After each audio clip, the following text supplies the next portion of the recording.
Hello, I'm Michael Henry, and this series of short films highlights some of the qualities that have helped me along the way as a musical director. This is my M.D.M.O.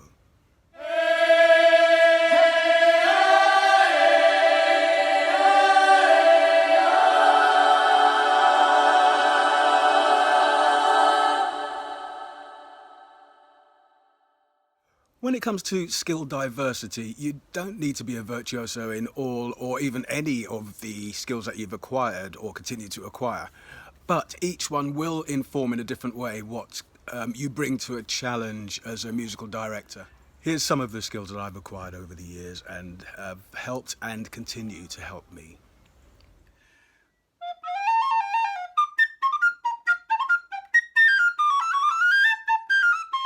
My journey as an instrumentalist began with the descant recorder around the age of 5 or 6. Today, it remains my go-to instrument for impromptu playing, even featuring in productions I've worked on, such as Feast at the Young Vic.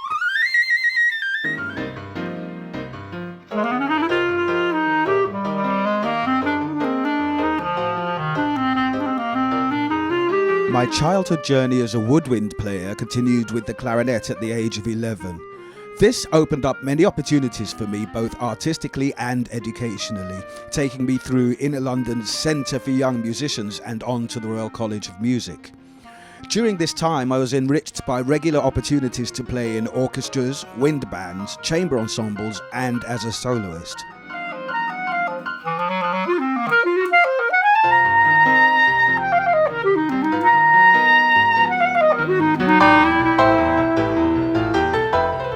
At both institutions, piano lessons were compulsory, and I developed a basic ability on a hugely useful instrument for later teaching and directing. Meanwhile, being a clarinetist soon led to trying the saxophone as well, playing as part of a horn section in R&B, rock and pop bands during the 80s and 90s. I also managed to learn cello for a couple of years in my mid-teens.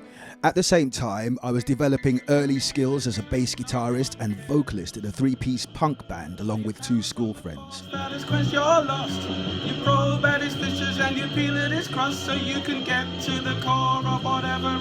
Although I did go on to play bass guitar in 1 or 2 productions as an adult, it was really the singing that became pivotal in shaping my professional future.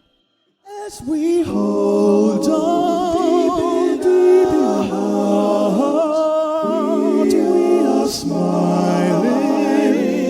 We know now love is ours. As an infant, I showed clear signs of having a musical ear and was given solos in both school and church choirs. The tradition of choral singing was continued through college, but it was by joining various bands that I started to explore singing in other genres, leading to 9-piece R&B band Buddy Curtis and the Grasshoppers in 1985, in which I used the soaring vocals of Jackie Wilson as a benchmark for which to aim.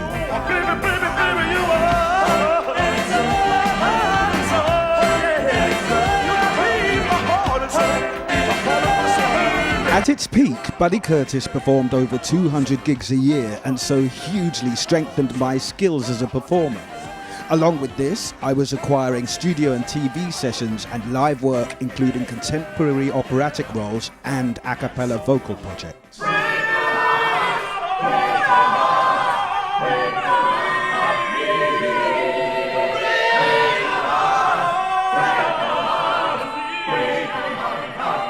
One of the most rewarding and influential artistic endeavours was as a member of the groundbreaking a cappella ensemble The Shout, comprised of 16 soloists, all from assorted musical genre, performing installations, pop-up recitals and full-length vocal theatre productions.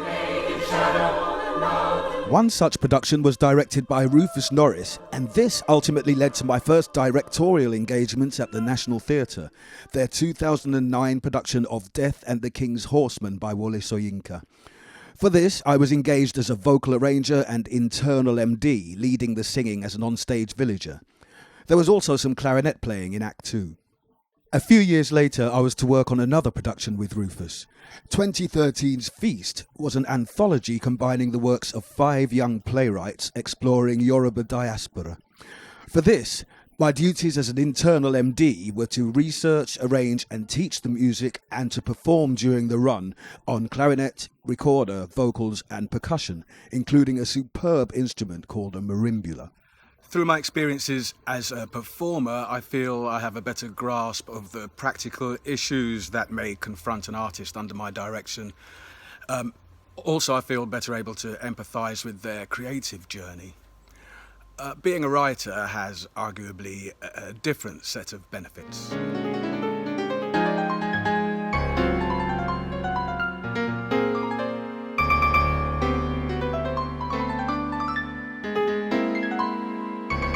Running in tandem with my journey as a performing artist was that as a creative artist, developing skills as a composer, arranger and later as a songwriter. From a very early age, I seemed to understand and identify with the language of classical music, writing my first piece at the age of 7. I would normally end up contributing original material to whichever group I was in, and so, alongside classical composition, I started developing as a songwriter and arranger. Ultimately, many of my musical director engagements would also involve original composition, including Mr. Burns by Anne Washburn, They Drink It in the Congo by Adam Brace, and Boy Boy Is Dead by Zodwin Leone.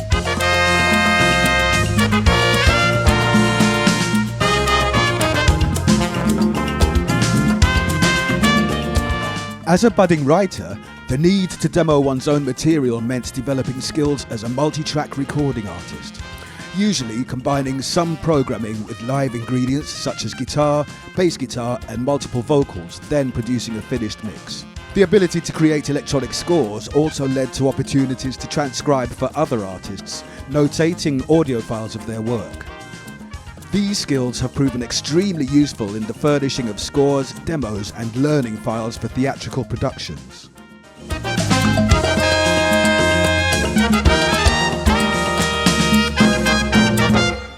The Why Sing song. Do it, Mikey. So, group one, let's say this side up to the gentleman in the red shirt there.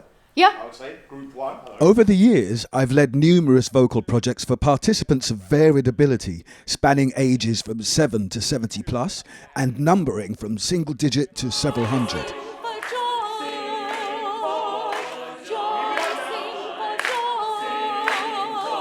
This has greatly influenced my ability to lead a production rehearsal effectively, to customize warm-ups and learning techniques for the performer, and to achieve an objective successfully.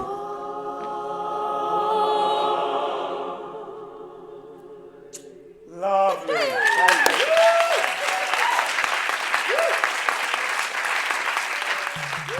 So that concludes our look at skill diversity and how it's influenced my particular journey.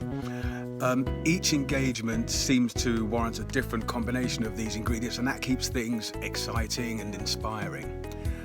For the future, I plan to explore more non-Western instruments, particularly in the flute family, single reed instruments, handheld percussion, and get to know some of the idiomatic ways that melody and rhythm kind of inspire those forms of communication, get to know those idioms a little more.